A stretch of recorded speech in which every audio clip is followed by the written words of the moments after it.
নমস্কার বন্ধুরা, welcome to cricket Bangla. তো বন্ধুরা, কলকাতা নাইট রাইডার্সের জন্য আরও একটা গুরুত্বপূর্ণ ভিডিও নিয়ে চলে আসলাম, যেখানে আগের ভিডিওতে আমি আলোচনা করেছিলাম team Seifert, Rachin Rabindra, Rovman Powell এই তিনজনকে নিয়ে একটা প্লেইং 11 বানাবো। তো সেরকম একটা প্লেইং 11 নিয়ে এসেছি, ইউনিক প্লেইং 11। ভিডিওটা তোমাদের জন্য খুবই গুরুত্বপূর্ণ হতে চলেছে, তার কারণ এই ভিডিওটা মূলত তোমাদের জন্যই বানানো। দুটো টিম বানিয়েছি, টিম এ, টিম বি। মজাদার খেলা, ভিডিওর মধ্যেই আমি খেলা রেখে দিয়েছি। টিম এ না টিম বি, এটা তোমরা জানাবে কমেন্ট করে। তো ভিডিওটা সেই জন্য তোমাদের সম্পূর্ণ দেখতে হবে। আর এখনও যদি চ্যানেলটি সাবস্ক্রাইব না করে থাকো, নতুন হয়ে থাকো আমাদের চ্যানেলে, অবশ্যই চ্যানেলটিকে সাবস্ক্রাইব করে দিই, তার পাশের বেল আইকনটিকে অন করে দিও। তো চলো এবার ভিডিওটা শুরু করব। টিম এতে ওপেনার হবে আমার দলের ফিন অ্যালেন, সুনীল নারিন। আমার দলের ওপেনার, টপ ক্লাস ওপেনার, আমার favourite opener Finn Allen, Tim Seifert. 3 নম্বরে ক্যাপ্টেন আজিঙ্কে রাহানে, অবশ্যই তাকে তো রাখতেই হবে দলের ক্যাপ্টেন, সে টিম এতেও থাকবে, টিম বিতেও থাকবে। 4 নম্বরে ক্যামেরন গ্রিন, 5 নম্বরে রিঙ্কু সিং, 6 নম্বরে রমনদীপ সিং, 7 নম্বরে তেজস্বী সিং, 8 নম্বরে অনুকূল রয়। এবারে ম্যানেজমেন্ট অনুকূল রয়কে চাইলে একটু উপরের দিকে ব্যাট করে দিতে পারে, তো সেখানে আমি 8 নম্বরে অনুকূলকে রেখেছি, 9 নম্বরে হর্ষিত রানা। 9 নম্বর অবধি টিম এতে ব্যাটিং পেয়ে যাচ্ছে। 10 নম্বরে বরুণ চক্রবর্তী, দ্য লর্ড, দুটো দলেই আছে।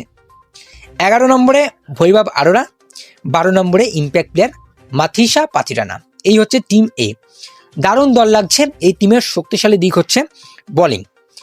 আমার মনে হয় টিম এ, টিম বি বা কলকাতা নাইট রাইডার্সের গোটা স্কোয়াড দেখার পর আমার বোলিংটাই বেশি শক্তিশালী লাগছে। সেখানে টিম এর স্পিনিং লাইনআপটা আরও বেশি ভালো, আর টিম এর টপ অর্ডার ব্যাটিংটা খুব ভালো লাগছে। Finn Allen, Sunil Narine, Ajinkya Rahane, মিডলে ক্যামেরন গ্রিন, রিঙ্কু সিং, ভালো মোটামুটি ব্যাটিং হয়ে যাচ্ছে কলকাতা নাইট রাইডার্সের, বোলিং হয়ে যাচ্ছে। কিন্তু কোয়েশ্চেন মার্ক রয়েছে রাসেলের জায়গাটা যেখানে নেই, রোবম্যান পাওয়েল সেই জায়গাটা সুযোগ পাচ্ছে না। আমি কথা না বাড়িয়ে টিম বিতে আসবো। টিম বিতে কাকে কাকে সুযোগ দিলাম? টিম বিতে আমি বলেছিলাম যে নতুন একটা দল তৈরি করব, টিম সাইফার্ট, রাচিন রবীন্দ্রা আর রোবম্যান পাওয়েলকে নিয়ে। তো শুরু করছি আমার ওপেনারদের দিয়ে, যেখানে আমার ওপেনার হবে টিম সাইফার্ট, আজিঙ্কে রাহানে। বেশ ভালো ওপেনিং লাগছে আমার। টিম সাইফার্ট অ্যাটাকিং খেলবে, উইকেট কিপার হিসেবে টিম সাইফার্ট থাকছে। 3 নম্বরে রাচিন রবীন্দ্রা, তাকে রেখেছি আমি। তিনি লেফট আর্ম অফ স্পিনও দিয়ে দিচ্ছে আর তোমাকে লেফট হ্যান্ড ব্যাটিংও দিয়ে দিচ্ছে। 4 নম্বরে আমি অনুকূল রয়কে রেখেছি। আলাদা রকম দল বানাবো বলেছিলাম, আলাদা রকম দলই বানিয়েছি। 4 নম্বরে অনুকূল রয়, 5 নম্বরে রিঙ্কু সিং, 6 নম্বরে রমনদীপ সিং, 7 নম্বরে রোবম্যান পাওয়েল। আপাতত আমি টিম বিতে রোবম্যান পাওয়েলকে রাখছি, বেশ ভালো লাগছে এই দলটাও। 8 নম্বরে সুনীল নারিনকে রাখছি। তোমরা হয়তো ভেবেছিলে যে সুনীল নারিনকে বাদ দিয়ে দেবো, সেটা হয় না। লেজেন্ডকে সবসময় দুটো দলেই রাখতে হবে, সেক্ষেত্রে লেজেন্ডকে আমি দুটো দলেই রেখেছি, একটা দলে ওপেনার হিসেবে, একটা দলে লো অর্ডার ব্যাটসম্যান হিসেবে। তো 8 নম্বর অবধি ভালো মতো ব্যাট পেয়ে যাচ্ছে কলকাতা নাইট রাইডার্স। 9 নম্বরে হর্ষিত রানা, তিনিও দুটো দলে থাকছে। 9 নম্বর অবধি পাকাপোক্ত ব্যাটিং কলকাতা নাইট রাইডার্স পেয়ে গেল। এবারে 10 নম্বরে দ্য লর্ড বরুণ চক্রবর্তী, 11 নম্বরে বৈভব আরোরা, আর 12 নম্বরে ইম্প্যাক্ট প্লেয়ার হিসেবে উমরান মালিক, আইদার আকাশদীপ। এখানে আমি উমরান মালিককে নিচ্ছি। তো টিম এ আর টিম বির মধ্যে পার্থক্য কোথায়? তোমরা একটা জিনিস দেখো, টিম এতে ব্যাটিং দেখতে পাচ্ছ ফিন অ্যালেন, সুনীল নারিন, শুরুটা বেশ ভালো করবে তারা। 3 নম্বরে আজিঙ্কে রাহানে, ধরে রাখার মতো প্লেয়ার। রাঘুবংশীর জায়গাটা আমি দেখতে পারছি না, রাহুল ত্রিপাঠীর জায়গাটা আমি দেখতে পারছি না, মনীষ পান্ডের জায়গাটা আমি দেখতে পারছি না। সেখানে ইয়াং তেজস্বী সিং দাইয়াকে আমি সুযোগ দিচ্ছি টিম এতে। সেখানে 4 নম্বরে ক্যামেরন গ্রিনকে ডাকছি। ক্যামেরন গ্রিন যদি পাওয়ার পেতে প্রথমেই নেমে যায়, পরিকল্পনা থাকে যে তাকে আমরা পাওয়ার পেতে পাঠাবো, তখন তুমি ফিন অ্যালেনের সাথে গ্রিনকে ওপেনিং করেই দিতে পারো, কিন্তু গ্রিনকে আমি 4 নম্বরে রাখছি। 5 নম্বরে রিঙ্কু সিং থাকছে, রমনদীপ সিং, দুজনের ফর্মই ভালো রয়েছে, রিঙ্কু সিং এর ফর্ম তো দারুণ রয়েছে। তেজস্বী সিং দাইয়াকে রেখেছি 7 নম্বরে। 8 নম্বরে অনুকূল, ঠিকঠাক লাগছে, দল পুরো ব্যালেন্স লাগছে, ফিনিশিংটা একটু ভালো হলে ভালো লাগতো। এখানে যদি রাসেল অ্যাড হয়ে যেত টিম এ টিম বিতে, তাহলে একটা হাড্ডাহাড্ডি লড়াই হতে পারতো। বাকি যদি আমি বোলিং নিয়ে আলোচনা করি, সেখানে টিম এ টিম বি এর স্পিন লাইন আপ কিন্তু সমান রয়েছে, Varun Chakraborty, Sunil Narine.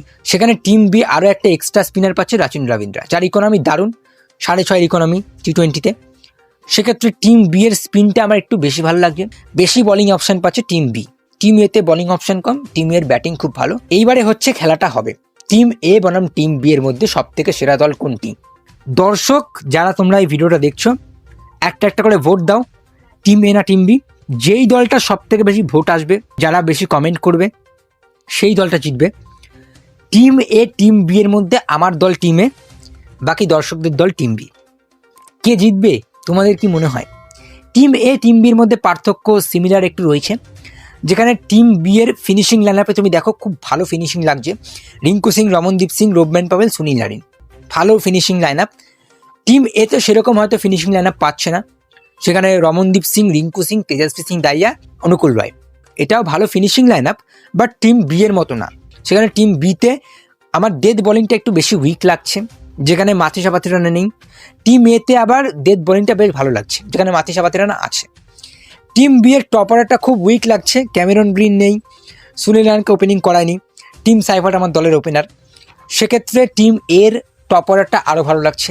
Finn Allen opening করছে সুনীল নারায়ণের সাথে, 3 নম্বরে আজিঙ্ক্য রাহানে, 4 নম্বরে ক্যামেরন গ্রিন, 5 নম্বরে তুমি অনুকূলকে পাঠাতে পারো, 5 নম্বরে তুমি রিঙ্কু সিংকে পাঠাতে পারো, সেটা ম্যানেজমেন্ট ঠিক করবে। বাকি তোমাদের মতামত অবশ্যই কমেন্টে জানিও। টিম এ টিম বি এর মধ্যে আমার মতামত যেটা, টিম এ সব থেকে ভালো লাগছে এবং এই প্লেইং 11 নিয়েই কলকাতা নাইট রাইডার্স নামতে পারে। টিম বি এর মতো প্লেইং 11 মনে হয় না আমার সুযোগ পাবে এইবারে আইপিএলে, কিন্তু আমি একটা বানাবো বলেছিলাম এরকম প্লেইং 11, সেটাই বানালাম। যদি ভালো লাগে প্লেইং 11টা দুর্বলতা, প্লেইং 11টা শক্তিশালী দিক কোনটা, তোমরা অবশ্যই মতামত জানিও কমেন্টে। বাকি যেটা বলার ছিল সেটা বললাম। কলকাতা নাইট রাইডার্সকে নিয়ে গুরুত্বপূর্ণ ভিডিও ছিল এটা। যদি দেখে থাকো অবশ্যই বেশি বেশি করে লাইক, বেশি বেশি করে শেয়ার করে দিও। আর আমাদের চ্যানেলে যদি নতুন হয়ে থাকো অবশ্যই চ্যানেলটিকে সাবস্ক্রাইব করে দিও, তার পাশের বেল আইকনটিকে অন করে দিও। তো চলো আজকের ভিডিওতে এইটুকুই, টাটা।